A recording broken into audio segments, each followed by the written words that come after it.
Olá, meus amigos, é um prazer estar aqui conversando com você. Primeiramente, eu quero agradecer ao meu amigo André e irmão na fé, que Deus possa abençoar o seu canal ricamente, que o Retorno da Glória continue espalhando o Evangelho para toda essa geração, para todo este mundo. Amigos, eu tenho um testemunho não muito comum, eu diria que não é um tipo de testemunho muito falado. Até muitas pessoas provavelmente já viveram experiências semelhantes à minha, mas talvez por medo, insegurança do que as pessoas vão pensar, do que as pessoas vão falar, elas não comentam. É possível. Porém, eu vou ser muito honesto para vocês. Eu serei muito honesto para vocês. Eu tentei gravar esse testemunho várias vezes, mas dessa vez eu consegui. Para quem é esse testemunho?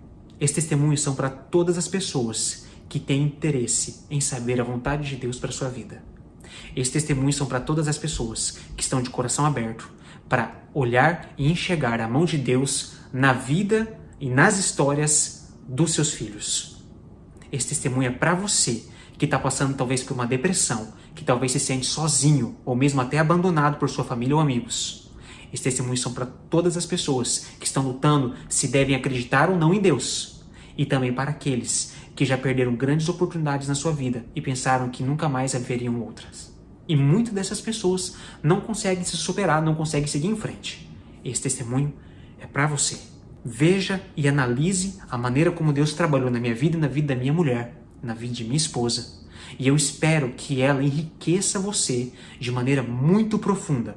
Eu serei muito honesto nesse testemunho. Você está preparado para isso? Se porventura alguém não gostar do que eu vou falar aqui, me desculpe.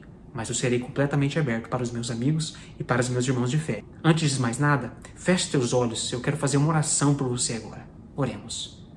Amado Deus, nesse instante eu tenho um testemunho para contar para os meus amigos. Um testemunho que eu acredito que será uma bênção para a vida deles. Eu passei muito tempo sem saber como testemunhar ou compartilhar isso. Mas hoje eu agradeço ao Senhor por ter me preparado e por estar pronto para transmitir essa mensagem para eles. Que o Senhor Deus me dê humildade, que o Senhor Deus seja honrado e que o homem diminua. Muito obrigado pelo dom da vida e por ser um Deus de amor. Em nome de Jesus. Amém.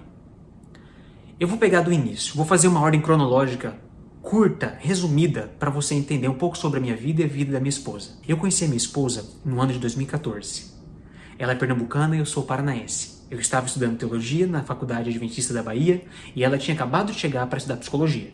Nos conhecemos, namoramos um ano e nos casamos. Após a minha formatura, no ano de 2016, eu fui para o Rio Grande do Sul, onde eu tive a grande oportunidade de trabalhar como obreiro. Apesar das pessoas me chamarem de pastor, mas eu não estava definitivamente como pastor no papel. Ali eu estava exercendo minha função de obreiro, ajudando a igreja conforme eu podia. Conforme o tempo ia passando, eu estava sendo confrontado com algumas perguntas. Eu fui confrontado com perguntas relacionadas a: eu estou adentrando ao ministério pastoral porque eu quero pregar o evangelho, ou estou adentrando ao ministério pastoral porque eu quero me beneficiar financeiramente dele? Perguntas como essas vinham surgindo na minha cabeça. E por favor, nunca se esqueça, para quem não conhece a igreja adventista, nós não temos altos salários como pastores. Não temos de forma alguma. Nós temos uma segurança e uma estabilidade suficiente para conseguirmos viver com segurança e assim exercer a nossa função. Eu queria ter certeza de que eu estava ali porque eu amava a mensagem. Por incrível que pareça, após 4 anos de curso de teologia e o meu primeiro como obreiro, eu estava sem saber se eu estava ali porque eu amava a mensagem e pregava por isso, ou se eu fazia por uma obrigação. A partir desse ponto, eu me lembro de ter entrado numa crise de identidade muito profunda. Procurei tratamento, procurei ajuda profissional, psicológica, estava já ali mais ou menos há uns 6 meses tratando com uma psicóloga. Na minha mente não cabia a ideia de estar na obra apenas por recurso ou apenas por tranquilidade. Não há lugar para pastores com essa linha de pensamento. Eu também me aconselhei com pessoas de confiança. Também conversei de maneira franca e aberta com a minha esposa. Orei muito a Deus para saber o que fazer. E isso é muito importante nessa hora. Abertura, não guardar para dentro. Independente da área que você trabalha, independente onde você está, a honestidade e o procurar resolver o problema, o tratar o problema, é da onde você precisa partir. Não deixa passar, não deixa relevar, porque quando a gente releva, a gente começa a refletir esses problemas em nossas atitudes com a nossa família, em nossas atitudes no nosso trabalho e até fazendo alguma besteira que vai trazer opróbrio para a mensagem de Deus. Eu não estou me entendendo o que está acontecendo. Eu orei a Deus e disse a Ele, me dê uma resposta. Eu devo seguir em frente, dar o passo seguinte, que é o passo de adentrar definitivamente no seu ministério, se tornar um pastor oficialmente pela Igreja Adventista. Eu devo fazer isso? Me dê uma resposta, Senhor, eu preciso da sua ajuda. Sabe qual foi a resposta de Deus? Eu não tive resposta. Eu não consegui. Por alguma razão, havia um silêncio profundo nesse interim. Depois de ter me aconselhado com alguns colegas, eu tomei uma decisão muito difícil. Muito difícil. Porque eu já estava há vários anos caminhando nessa jornada, justamente para chegar nesse objetivo. Eu estava certo disso até algum tempo atrás. Após ter conversado abertamente com pastores da própria associação que eu confiava, sem esconder o jogo, e isso é extremamente importante, mesmo que isso viesse grandes consequências, mas eu não estava disposto em seguir em frente sem ter a certeza de que esse era exatamente o propósito de Deus e que eu fazia por amor dessa mensagem. Eu jamais poderia fazer isso. Aquela situação foi muito difícil mentalmente para mim. A partir daquele ponto, eu comecei a pensar que talvez Deus queria usar a minha e minha esposa de alguma outra forma. Não necessariamente como um pastor, mas de alguma outra forma. Depois dessa pausa, nós fomos para a cidade de Petrolina, no Pernambuco. Uma longa viagem do Rio Grande do Sul para Pernambuco. Ali nós ficamos por aproximadamente 8 meses. Trabalhei de outras formas, estivemos ali próximo da família da minha esposa. Isso já era no ano de 2018. Nós tomamos uma decisão um tanto quanto radical, mas nós decidimos que nós sairíamos do Brasil e iríamos para os Estados Unidos. E então começar uma nova jornada lá e ver aonde Deus queria nos levar. O que nós não sabíamos é que nós estávamos nos colocando exatamente na posição que Deus gostaria de nos colocar. Não foi fácil chegar até lá, mas com a ajuda de nossa família e com muito trabalho duro, conseguimos nos mudar. Os 5 meses seguintes no estado da Flórida foram um dos mais difíceis da nossa vida. Nós estávamos passando por uma tribulação financeira muito grande, de maneira que nós não vimos outra opção a não ser voltar. Eu me lembro de uma noite em que eu entrei no closet. Provavelmente você sabe o que é, como se fosse, não temos guarda-roupas como no Brasil, você é como um quartinho fechado, sem janela, só a porta, onde você guarda a sua roupa e todas as outras coisas mais. Eu entrei no closet, fechei a porta, assentei no carpê do chão, e ali eu comecei a orar a Deus. Eu disse, Senhor, nós estamos aqui por uma razão que ainda nós não conhecemos. Se o Senhor tem um propósito na nossa vida, então nos ajude a encontrar uma solução. O que nós devemos fazer? E eu lembro que naquela noite, eu estava lendo alguns versos da Bíblia e eu lembro que eu estava com a caixinha de promessas na minha frente ali. Nós temos uma caixinha de promessa desde a época do IAN, que a gente leva até hoje com a gente gosta muito. E eu estava ali pegando alguns versos para ler. E eu lembro que após essa oração, logo em seguida dessa oração, eu retirei um verso que se encontra em Isaías 43, no verso 1.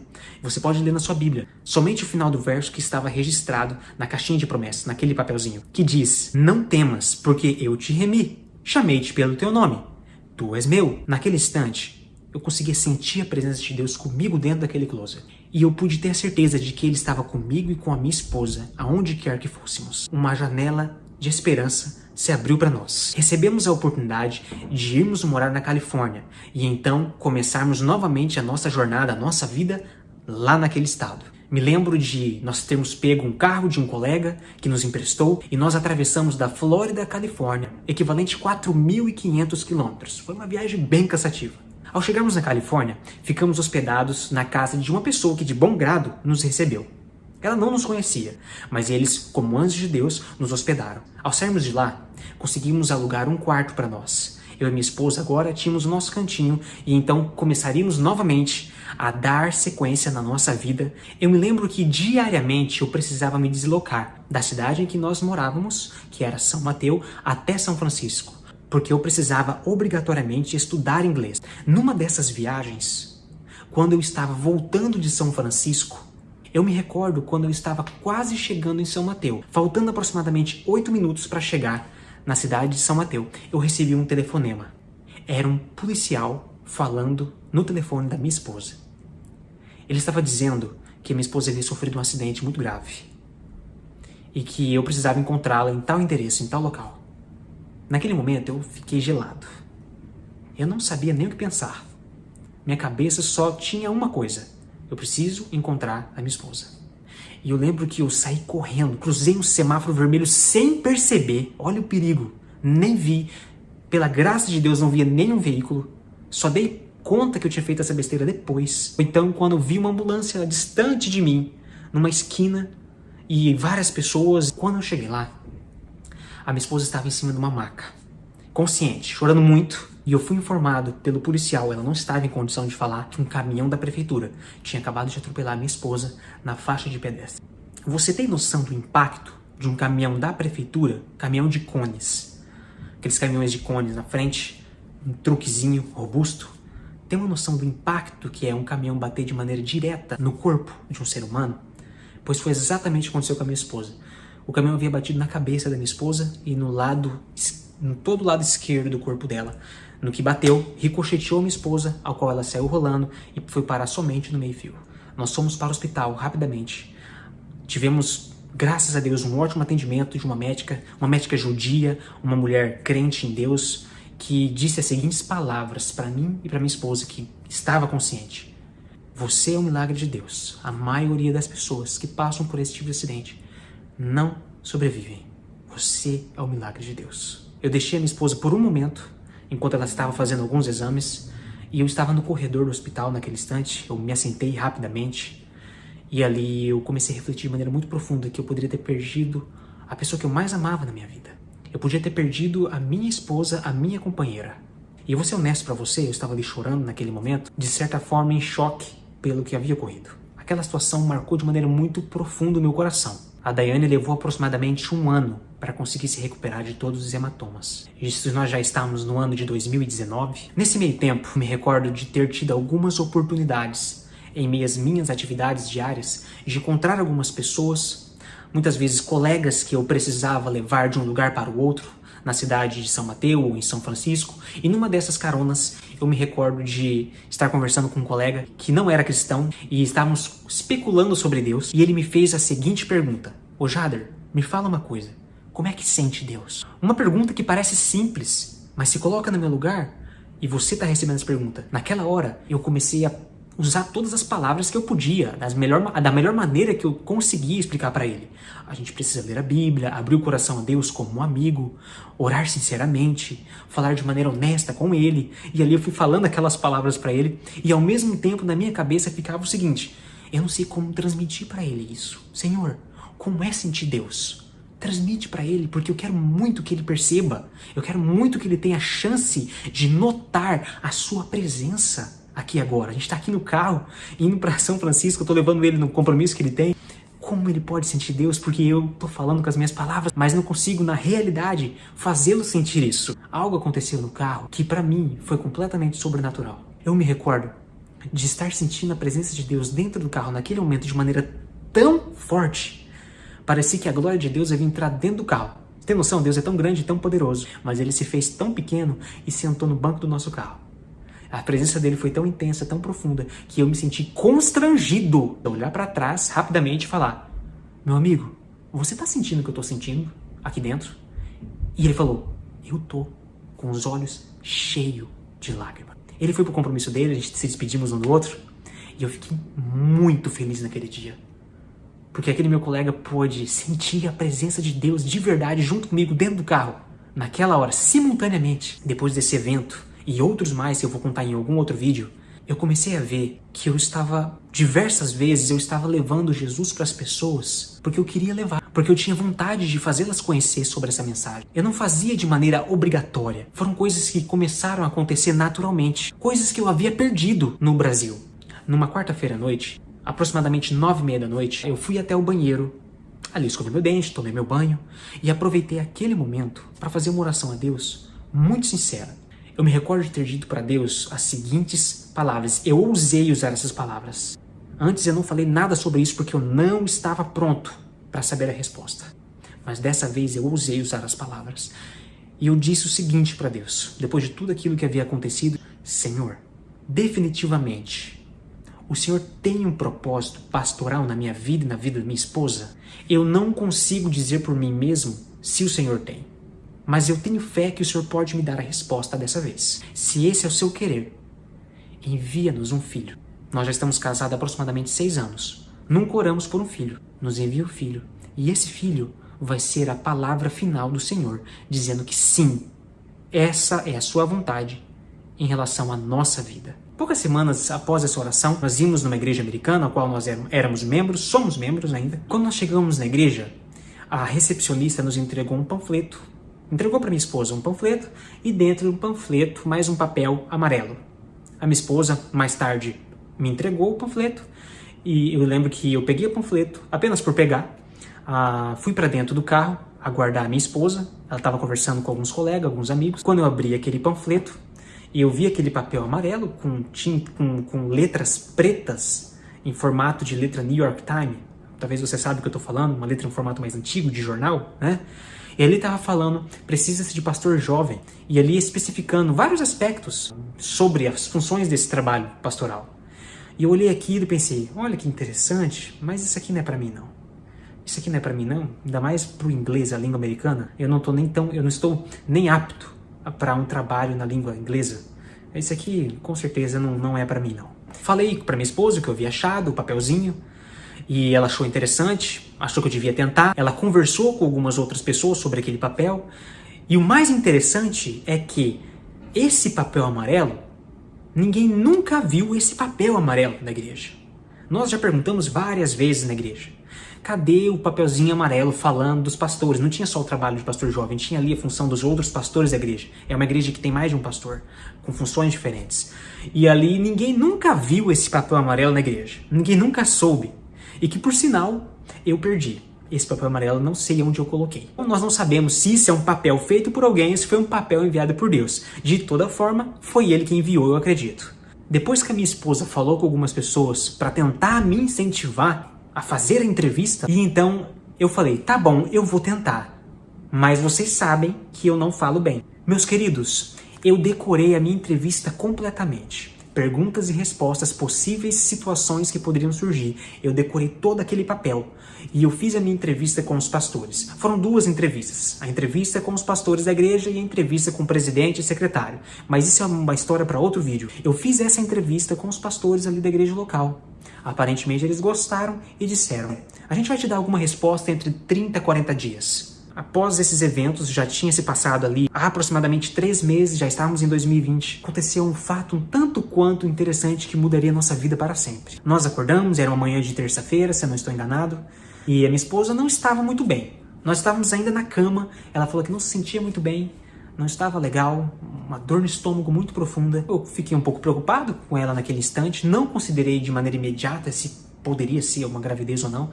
Eu literalmente, para ser honesto para vocês, eu tinha até esquecido da oração que eu tinha feito há 3 meses atrás. Eu levantei da cama, fui até o banheiro agora do nosso pequeno apartamento, já tínhamos conseguido achar um cantinho pra gente, e eu escutei no meu coração, você entende quando eu falo isso? Deus fala dentro da nossa mente. Eu escutei dentro de minha mente o Espírito Santo dizendo, Jader, você lembra da sua oração? Quando ele falou isso, eu entendi na hora, eu lembrei no mesmo instante. Sim, eu lembro. Agora eu lembro, porque eu já havia esquecido. E Deus disse, a sua esposa está grávida. Naquela hora, eu gelei, mas eu não contei para minha esposa. Eu guardei no meu coração. 4 dias depois, aproximadamente, entre 4 a 5 dias depois desse episódio, a minha esposa veio falar comigo. Ela me chamou de cantinho. Eu nem sabia o que ela ia fazer. Foi até uma surpresa, ela meio que tentou me surpreender. E surpreendeu. Ela me disse que estava grávida. Eu fiquei muito feliz, naturalmente. Eu pude entender que Deus foi extremamente detalhista na resposta dessa oração. Ele me mandou um filho e me informou antes da minha esposa saber de que ela estava grávida. Eu não disse isso a ela naquela época. Depois, apenas que ela disse que estava, que eu contei para ela. Eu ainda não tinha tido a resposta dos pastores, se eu teria vaga ou não. Mas eu comecei a ter uma certeza no meu coração de que talvez aquela vaga seria minha mesmo. Eu me recordo que a família da minha esposa, meu sogro, minha sogra, meu cunhado, estavam aqui nos visitando. E era um sábado de manhã. E nós estávamos indo visitar a casa da irmã Ellen White. E quando nós estávamos em direção à casa da irmã Ellen White, eu recebi um telefonema. Eu estava na rodovia dirigindo, coloquei o telefone no ar-condicionado e era o pastor associado da igreja me dizendo que eu tinha sido chamado. Tanto a mim quanto a minha esposa, e que nós seríamos uma família ministerial. e que eu seria um pastor de jovens da igreja de Sunnyvale. Eu agarrei essa oportunidade. Eu agarrei porque finalmente eu havia entendido de que nós estávamos ali porque Deus tinha sim um propósito no trabalho pastoral e de que nós fazíamos o que fazíamos não porque queríamos alguma coisa em troca, mas fazíamos porque amávamos essa mensagem. Foi necessário a gente viver muita coisa para conseguir entender isso. Por que foi necessário? Eu não sei. Mas o porquê não é o mais importante. Mas o pra quê disso ter acontecido. E o pra quê é que fez a gente crescer muito. Fez a gente se amadurecer muito. E entender 3 coisas que eu quero que você leve para a sua vida hoje nesse testemunho. A primeira delas é que Deus é graça. Deus é graça demais. Não há mérito nunca em nós. Deus misericordiosamente estende a mão dele pra gente todo dia. Deus, ele não é só o Deus da graça. Deus capacita os seus escolhidos. Deus capacita você que se permite a ser capacitado. Deus capacita você no seu trabalho. Deus capacita você na sua universidade, na sua família, a ser um bom pai, a ser uma boa mãe, a ser um bom filho. Deus te capacita em todos os desafios que você está enfrentando. Número 3. Deus é o Deus das segundas oportunidades, da terceira e da quarta. Porque Deus não olha pra gente como o homem olha. Deus olha de dentro pra fora. Assim como ele olhava pro rei Davi. De dentro pra fora, um rapazinho pequenininho. Não tinha pompa de rei, mas Deus olha o coração. Ele olha o seu coração. E hoje, se você tá triste, se você tá desapontado, se você tá inseguro de si mesmo, perdeu sua autoconfiança, passou por muita situação difícil, sente que talvez você tenha tomado alguma decisão errada e está com dificuldade de superar, ou nem sabe a resposta para isso, eu quero olhar para você e dizer, recomeça. Não desiste, não. Eu não sei o que você faz da sua vida. Isso não é só para pastores, não, meus amigos. Uma classe especial, um alto clero, esquece essa ideia. Pastor, todos nós somos iguais. Nós temos as nossas dificuldades, nós temos nossas limitações. Nós somos tão frágeis como qualquer outra pessoa. E isso precisa ficar claro para os nossos irmãos, para os nossos amigos. A única diferença é que, se nós buscarmos o Senhor, nós seremos fortalecidos e seremos preparados para aquilo que Ele nos quer que façamos. Mas sempre lembre-se, antes da posição, vem o ser humano. E o ser humano vem carregando todos os seus traumas de infância. Vem carregando as dores e aflições que foi vivido e que construiu essa pessoa no que ela é hoje. Deus sabe disso. E é sabendo disso que Ele é o Deus da segunda, da terceira e da quarta oportunidade. Eu encerro meu testemunho hoje. Eu tenho muito mais história para contar para vocês, mas eu vou ter que pausar por aqui. Hoje eu tenho um ministério desafiador, muito desafiador, mas tem sido uma bênção, porque eu tenho visto jovens, poucos, mas tenho visto, que antes estavam abatidos e se sentindo vazios, que hoje estão se colocando em pé na igreja. Jovens de 14, jovens de 15, adolescentes de 14 a 16 anos que hoje vão na frente da igreja com a Bíblia aberta e lendo a palavra para as pessoas que jamais eles sonhavam que fariam isso antes. Adolescentes que estavam completamente desanimados. Adolescentes que eu vi chorar no nosso Zoom, nas nossas reuniões de escola sabatina, porque estavam sentindo a presença de Jesus. Que o Senhor nos ajude a confiar nele. Que Deus te abençoe. Que Deus te ilumine, que Deus abençoe a Igreja Adventista no Brasil, que ela continue crescendo como ela está crescendo, para a honra e glória de Deus. Que nossos amigos pastores estejam sempre de olhos muito abertos. E se você está passando por alguma crise emocional profunda na sua vida, meu querido amigo, meu querido pastor, vai atrás de resolver isso, meu amado. Vai atrás, não deixa passar. Porque quando a gente deixa mornar e deixa passar, não passa. A gente reflete essas ações em outras coisas e muitas vezes traz desgraça para a mensagem de Deus. E a gente não pode deixar isso acontecer. Muito obrigado por seu tempo. Que Jesus te abençoe e te ilumine para a honra e glória de Deus. Um abraço.